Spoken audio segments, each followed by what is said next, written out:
So I'm here to object to the donation by the Los Angeles Police Foundation for drones. And I'll again point out to you, especially Shane Goldsmith, that the use of drones goes directly against what folks in LA's most targeted communities want. You have yet to make any kind of statement at all regarding your role in putting this policy together, which goes so strongly against what the communities that you say you stand for want. I'm turning now to the LAPD Foundation making this donation. This is the same foundation that we know is favored by LAPD because, as you have described it, Steve Soboroff, it allows you to cut through the red tape and speed up the donation process. And it's no coincidence that this fund is being used now to facilitate the purchase of drones for LAPD.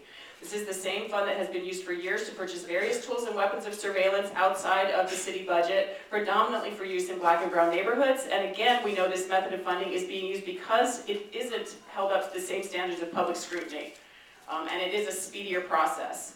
The other thing we've seen with this fund is a history of corporate donors who have conflicts of interest with the LAPD.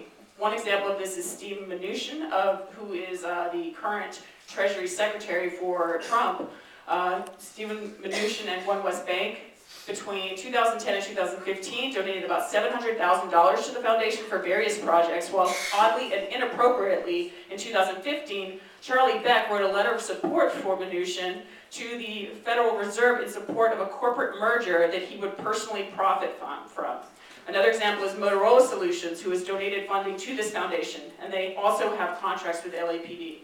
While Hugh O'Donnell, their salesperson, who is also on the board of the foundation, has called LA's neighborhoods test beds for police and Motorola. And now we see this again with the drone contract. And with this donation, we see how LA's neighborhoods, predominantly communities of color, are going to be used as test beds for this technology.